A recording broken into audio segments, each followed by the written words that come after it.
Hello and welcome to Dublin, or nearabouts. I'm Mike. This is the very skinny, bald, sexually ambiguous Michael Stipe. And we're here to introduce you to the R.E.M.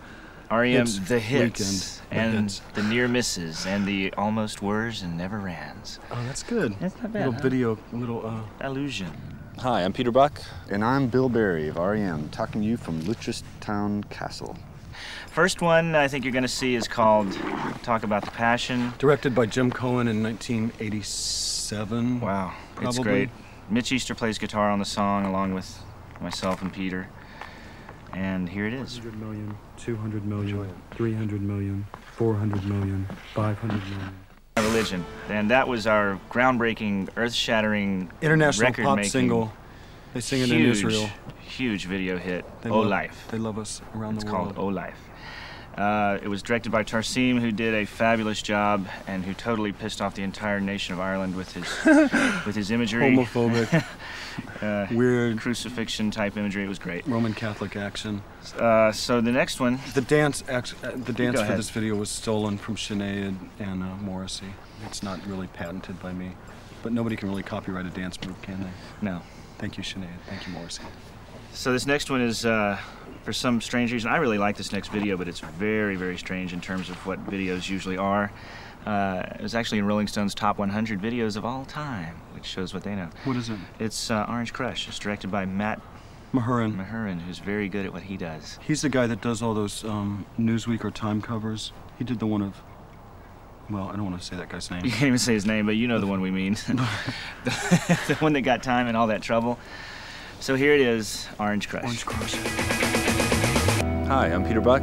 And I'm Bill Berry of R.E.M. You just suffered through Man on the Moon. I burned my arm on the exhaust pipe when I jumped onto the truck of this video. The one that you just saw. That was, yeah. Did they just see it? Yeah, they just saw it. That was my favorite R.E.M. video. Directed by Peter Kerr, who is maybe our favorite video director. Can Out we say in the that? desert. Yeah, I love Peter Kerr. Yeah, He's does lots from of our Sheffield. stuff. And can we show the video crew here? Turn the camera around. Oh, there they are. These are the people, the hard-working crew. They're making everything work. This is unexpurgated, unedited. Real life. This is the landscape that we're looking at.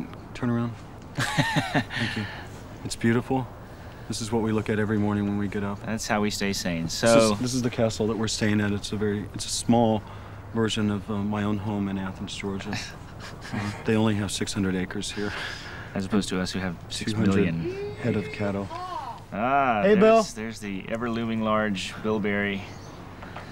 Okay, on to the next Just video. had a wonderful bowel movement. The next video is, moving right along, the next video is the one I love. Here it is. The one I love. Yeah, it was filmed by Robert Longo in Athens, Georgia, home of R.E.M. Enough. Play it. Enough.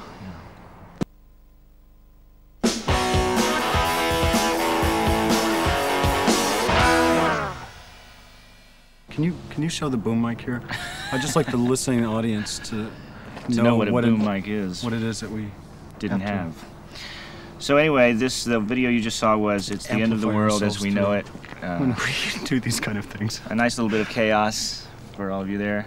What was it? It was Into the World as we know it. Into the World, yeah. featuring Noah Ray, an amazing songwriter from Clark County. Does he write songs? He writes songs. He was 15 when that video was made. He's 21 now. And we don't know who the dog was. The dog just happened along.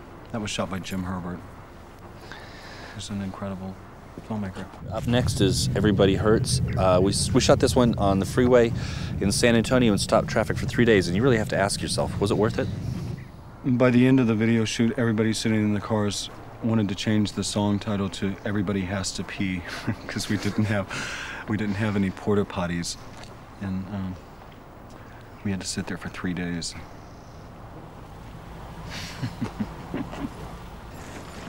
Oh, sorry. That was a little whiplash. That was Fall on Me that you just saw, and probably the most groundbreaking, brilliant piece of film ever made, including Orson Welles. I shot it myself. That was shot in a quarry in Bloomington, Indiana, a town that has a great deal of opium in it, and Actually, when that video came out, nobody played it. Of course, MTV didn't play it because it didn't feature the band, and it was all upside down. But we told people that the band had worked for 2 weeks creating an imaginary set that was inspired by an imaginary surrealist writer from the 1920s named Anheim Dettringer 65. And that story actually went out to anybody who cared to read about it. But the fact of the matter is I had a 16mm camera and I filmed the whole thing. We turned it upside down. It was a video. And that's how easy things were in 1986. And now here we are in 1994 watching it and realizing the untapped potential of Michael Stipe as filmmaker. Hi, we're back. I'm Peter. I'm Bill of R.E.M. You're about to see Stand, where the director asked all the dancers to jump around like Mexican jumping beans. And they did. Oh, stop it. That was page 14 in the R.E.M. book of homoerotica, also known as the finest work song. Groundbreaking. It wasn't homoerotic, it was just erotic. kidding. I shot it myself. It was all my friends and a bunch of people that came to Athens, Georgia, and I pulled out the 16mm camera. One of those people was that photographer, what's his name? Caitlin. Andy Catlin. Andy Catlin, who's a really good photographer. You've seen his work. And he's one of those torsos building something. Beautiful kind of video. Protestant work ethic going like on in it. there. That was fun to shoot. It was very sweaty and like 105 degrees. And what's the next one? The next one the is swaggeringly sexy, raunchy, in-your-face punk rock. Off the new record, Monster, which you've no doubt already bought.